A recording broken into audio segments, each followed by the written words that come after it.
जैसा कि हमने कल 9.1 क्लास 10 के 9.1 मैथ में हमने 3 क्वेश्चन बताया और इसके बाद आज हम चौथे क्वेश्चन से स्टार्ट करने वाले हैं।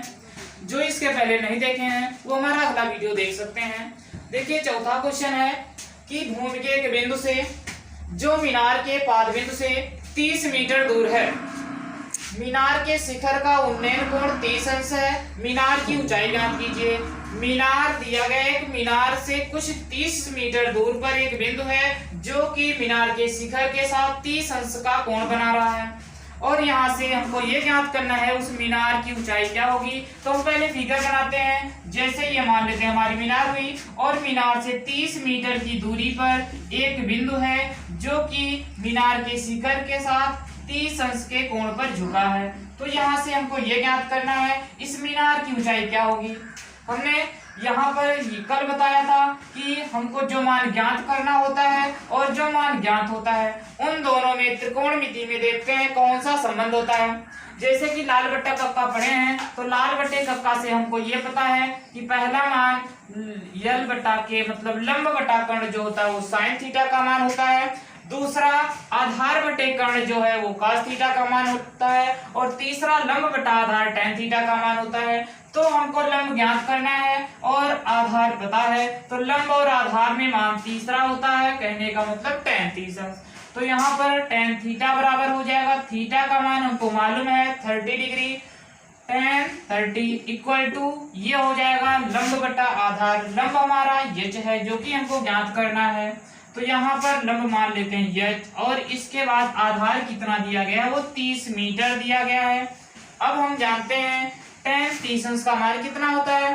तो tan 30 अंश का मान होता है 1/√3 बराबर में h बटा 30। अब हम इसका तिरछा अगर गुणा करें तो ये हो जाएगा h का √3 में गुणा तो √3h हो जाएगा इक्वल टू 30 का 1 में गुणा करेंगे 30 1 कम 30 हो जाएगा। अब हमको h का मान ज्ञात करना है तो h का मान ज्ञात करने के लिए इधर जो कुछ है उसको अगली साइड भेजेंगे। तो ये इधर √3 गुणा कर रहा है, अगली साइड जाएगा भाग करेगा 30/√3 आया। ये हमारे मीनार की ऊंचाई आई। अब इसमें हम ये कर सकते हैं हर का परिमीकरण करेंगे तो ये √3 से ऊपर गुणा हो जाएगा, √3 से नीचे गुणा हो जाएगा।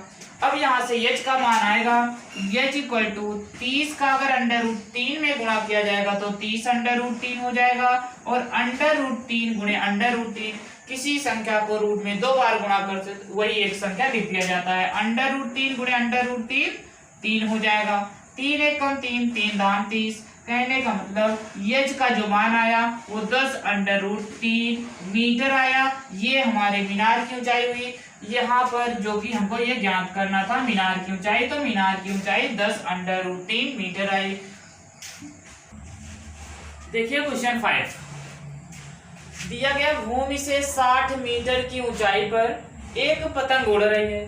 भूमि से 60 मीटर की ऊंचाई पर एक पतंग उड़ रही है। पतंग में लगी डोर को अस्थायी रूप से भूमि के एक बिंदु से बांध दिया गया है और भूमि के साथ डोरी का जो झुकाव है वो 60 अंश है। यह मानकर कि डोरी में कोई ढील नहीं है, डोरी की लंबाई ज्ञात कीजिए। एक पतंग उड़ रही है जो कि जमीन से 60 मीटर की ऊंचाई पर है और उसी पतंग की डोर को एक भूमि कर एक बिंदु पर अस्थायी रूप से बांध दिया गया है जो कि जमीन के साथ 60 अंश का कोण बना रहा है और हमको ये ज्ञात करना उस डोरी की लंबाई कितना होगी। तो ये अगर डोरी की लंबाई ज्ञात करना है तो पहले हम फिगर बनाते हैं। फिगर हमारा क्या है, मान लेते हैं ये हमारी जमीन है, इस जमीन से 60 मीटर की ऊंचाई पर यह पतंग उड़ रही है। तो यहाँ पर ये 60 मीटर की ऊंचाई हो गई और यही पतंग हमारी उड़ रही है। अब इसकी डोरी जो है अस्थायी रूप से जमीन पर एक सिरे पर बांध दी गई है जो कि जमीन पर ये 60 अंश का कोण बना रही है जैसा कि हमारा प्रश्न में दिया गया है। अब यहाँ से अगर ये कहा जाए कि हमको डोरी की लंबाई ज्ञात करना है, इसको माने कि हमारे एक त्रिभुज हुआ ABC। तो ये त्रिभुज ABC समकोण त्रिभुज ABC में अगर देखा जाए तो हमको लंब का मान ज्ञात है और कर्ण का मान ज्ञात करना है क्योंकि ये 90 अंश का कोण है, इसके सामने वाली भुजा ये लंब होगी।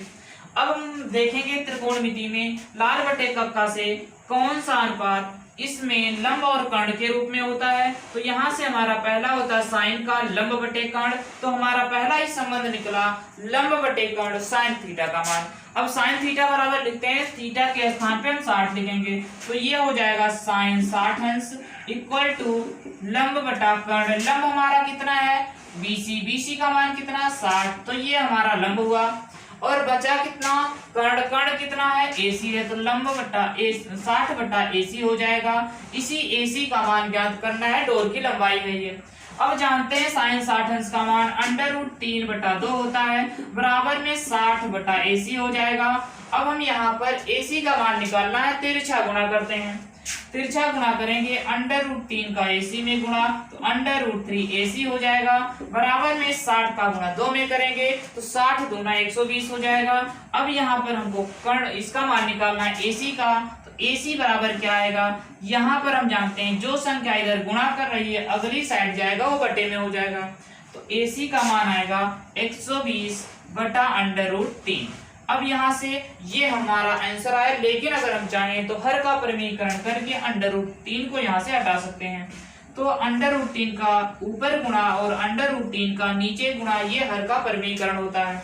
तो ये हमारा AC का मान आया, AC इक्वल टू अगर 120 का गुणा √3 में गुणा करेंगे तो ये आएगा 120 √3 और बटे में √3 गुणे √3 3 हो जाएगा। तो यहाँ से ये हमारा AC का मान आया 120 √3 बटे में 3। अगर 120 √3 बटे में 3 है, अब यहाँ से हम 3 को इसको काट सकते हैं, 3 एकम 3, 3 चौक 12, एक 0 है तो एक 0 लगा दिया गया। तो यहाँ पर AC का मान आया 40 √3, ये मीटर में आया। अब हम कह सकते हैं कि ये हमारे जो डोर की लंबाई थी वो 40 √3 मीटर हुई और यही आपका आंसर हुआ।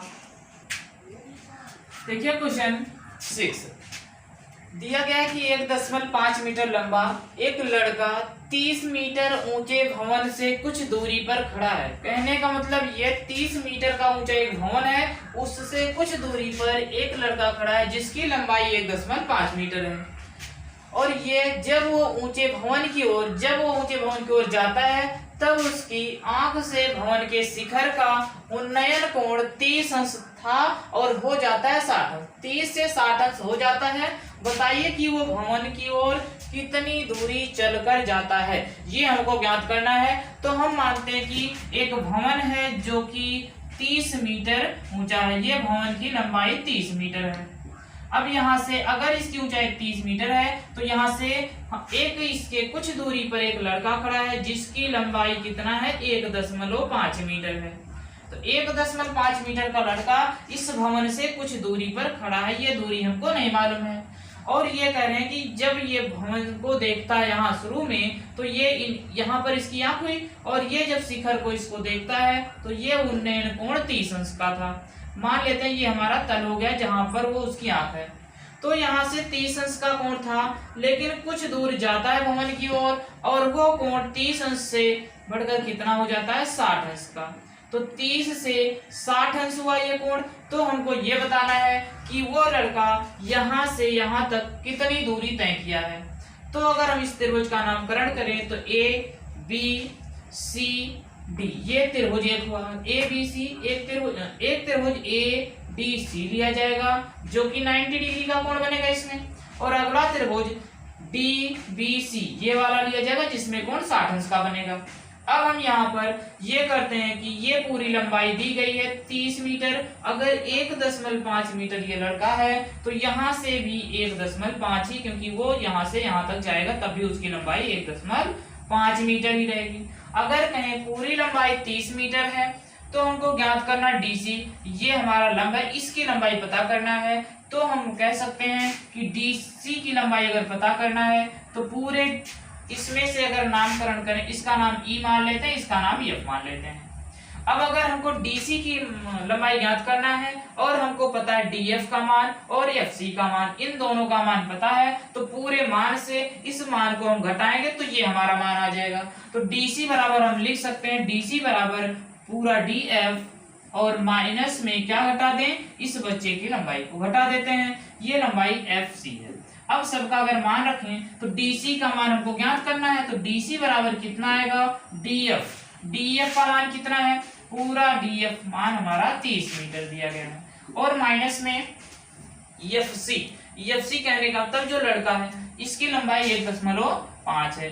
अब कहेंगे DC का अगर मान 30 से 1.5 घटाएंगे तो ये आ जाएगा 28.5 मीटर। तो यहाँ से ये हमारा लंब पता चला कितना है, वो 28.5 मीटर लंबा है, ये DC का मान हो गया। अब हम क्रम से एक बार 30 वाले कोण कर लेते हैं और एक 60 वाले कोण में, तो लिख देते हैं त्रिभुज ACD में, त्रिभुज ACD में अगर इस त्रिभुज में लिया जाएगा तो हम जानते हैं हमारा ये मान पता चल गया, DC का मान कितना आया है 28.5, तो ये मान 28.5 हो गया।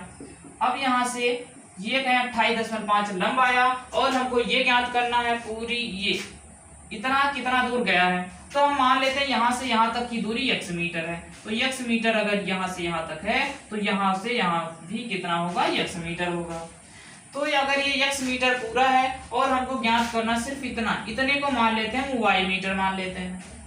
तो यहाँ से अगर त्रिभुज ACD में लिया जाएगा, ACD में आधार और लंब में कौन सा मान होता है, लाल बटे कक्का से देखते हैं। तो लाल बटे कक्का से कहें लंब और आधार में मान tan का होता है, तो ये हो जाएगा tan थीटा। तो tan थीटा के स्थान पे 30 अंश दिया गया है, tan 30 अंश बराबर लंब बटा आधार। लंब हमारा कितना है, लंब हम इसका DC का मान निकाल चुके हैं 28.5 आया है, और बटे में आधार है, आधार का मान कितना, ये पूरी लंबाई हम कह रहे हैं कितना है, x है। अब यहाँ पर हम जानते हैं tan 30 अंश का मान कितना होता है, 1/√3 होता है, बराबर में 28.5 बटे में x हो जाएगा। अब हम यहाँ से पूरी दूरी निकालने के लिए तिरछा गुणा करके x का मान निकालेंगे, तो x का अगर 1 में गुणा किया जाएगा तो कितना आएगा, x बराबर में 28.5 का √3 में गुणा करेंगे तो ये हो जाएगा 28.5 और √3 हो जाएगा, ये इतना मीटर, ये पूरा आधार बल। लेकिन हमको सिर्फ ज्ञात करना वो लड़का यहाँ से यहाँ तक जाने में कितनी दूरी तय किया है, जब 30 अंश से 60 अंश कोण बन जाता उनके बीच की दूरी ज्ञात करना है। तो यहाँ से अब हम अगले त्रिभुज में लेते हैं जिसमें कोण 60 अंश का बना हुआ है, तो त्रिभुज DBC में, त्रिभुज DBC में अगर इस त्रिभुज में लिया जाएगा तो हमारे पास लंब तो वही रहेगा 28.5 और आधार कितना हो जाएगा, तो ये पूरा अगर x है, पूरा अगर इसे हम कहें BC भी लिख सकते हैं आधार को, तो ये हो जाएगा थीटा बराबर 60 दिया गया है, तो tan 60 बराबर लंब कितना है 28.5 दिया गया है, और बटे में आधार कितना है, आधार ये हमारा BC है, तो ये हो जाएगा BC। अब यहाँ पर tan 60 अंश का मान रख दीजिए, तो tan 60 अंश का मान कितना होता है, tan 60 अंश का मान √3 होता है, बराबर में ये हो जाएगा 28.5 बटे में BC हो जाएगा। अब यहाँ से अगर हम इसका बटा 1 करें, तिरछा गुणा करके BC का मान निकाल देते हैं, तो यहाँ से √3 का BC में गुणा करेंगे तो √3 BC हो जाएगा, और बराबर में 28.5 का 1 में गुणा करेंगे तो ये हो जाएगा 28.5 हो जाएगा। तो यहाँ से अगर हम BC का मान निकालेंगे तो √3 गुणा कर रहा है, अगली साइड जाएगा वो बटे में हो जाएगा, तो लिख सकते हैं 28.5 बटे में √3, ये हमारा मान BC का आया। अब हम कहें कि हम पूरा मान निकाल चुके हैं, BC का भी मान निकाल चुके हैं, तो हमको ज्ञात करना AB का मान, वो लड़का कितनी दूर चल कर गया है। तो यहाँ पर AB बराबर कितना हो जाएगा, AB का मान हमको ज्ञात करना है, क्योंकि AB यही दूरी होगी जितना दूर वो बच्चा गया है। तो हम क्या करते हैं, पूरे AC से BC को पूरे में से इतना अगर घटा देंगे तो ये मान हमारा आ जाएगा। कहने का मतलब अगर पूरी लंबाई हमको मालूम है और ये मालूम है, पूरी लंबाई से इतना लंबाई बता देंगे तो ये हमारे AB का मान आ जाएगा। तो लिख सकते हैं AC माइनस में BC, AB बराबर में होगा AC माइनस में BC हो जाएगा, इसी में मान हम रख देंगे, जो आएगा वो हमारा आंसर आएगा। तो AB का मान ज्ञात करना है, तो AB बराबर आएगा AC। अब AC का मान हम निकाल चुके हैं, तो AC का मान कितना आया है, AC का मान जो कि x मीटर था और x का मान हम निकाल चुके हैं 28.5। ध्यान से समझना, अगर कहें AC को हम माने हैं x मीटर, तो x अगर AC है तो x का मान 28.5 √3 आया है, तो वहां पर रख सकते हैं 28.5 √3 हो जाएगा। माइनस में BC का मान हमको मालूम है 28.5 बटे में √3। अब यहाँ से हम AC का मान रखे, AC का मान x के बराबर था तो 28.5 √3 ये हुआ, माइनस में BC का मान 28.5 बटे में √3 था। अब इसी को सॉल्व करेंगे, जो आएगा वो हमारा आंसर हो जाएगा, इतनी मीटर दूर हो गया था। इसका हम बटा 1 करेंगे, अगर √3 और 1 का लासा लिया जाएगा एलसीएम तो √3 आ जाएगा। अगर √3 का √3 इतने में गुणा करेंगे तो √3 गुणे √3 आपको बताया गया 3 होता है, लेकिन उसके पहले 28.5 इंटू में है √3 गुणे √3 3 हो जाएगा, और माइनस में 28.5 दिया गया है। अब यहाँ से अगर हम कहें AB का मान निकालना है तो इसे सॉल्व करेंगे, 3 का 28.5 में गुणा करेंगे, 3 पचे 15, 15 के 5 हासिल 1, 3 8 24, 24 से 25, 25 के 5 हासिल 2, 3 दूना 6, 6 2 8 हो जाएगा। एक अंक बाद दशमलव है तो एक अंक बाद दशमलव लगा देंगे, तो ये आया 85.5 माइनस में 28.5 और बटे में दिया गया है √3 दिया गया है। अब यहाँ से AB का मान कितना आया, AB बराबर में 85.5 से 28.5 निकालेंगे तो कितना आएगा, 5 से 5 गया 0, तो 0.0 इसका काम खत्म, तो 0.00 हो गया, और 5 नहीं जाएगा इसलिए 15 से 8 गया कितना 7 हो जाएगा, और यहाँ बचा 7 तो से अगर 2 निकालेंगे तो 5 आ जाएगा, तो 57.0 बटे में √3। यहाँ पर ये हम 0.0 का डाल सकते हैं क्योंकि उसका काम नहीं है। अब हम जानते हैं AB का जो मान है ये हमारा, अब इसका हर का परिमीकरण अगर करें तो ये √3 से ऊपर गुणा और √3 से नीचे गुणा हो जाएगा, तो AB का मान कितना आएगा, AB बराबर में 57 का √3 में गुणा, तो ये हो जाएगा 57 का √3 में अगर गुणा करेंगे तो AB का मान आएगा 57 √3 बटे में √3 गुणे √3 कितना होता है, 3 होता है। अगर ये कटे तो काट दीजिए, जैसे देखें 57 3 से कट जाए क्योंकि 3 एकम 3 हो जाएगा, 2 बचा 27, 3 9 27, 19 या 57 होता है, और √3 लगा तो √3 लगा देंगे, तो AB का मान कितना आया, 19√3 मीटर आया। अब हम कहेंगे वो जो लड़का था 1.5 मीटर का वो कितनी दूर चल कर गया, ये 19√3 मीटर चल कर गया जब उसका कोण 30 से 60 अंश हो गया, तो ये हमारा आंसर आया 19√3 मीटर, यही आपका आंसर हुआ।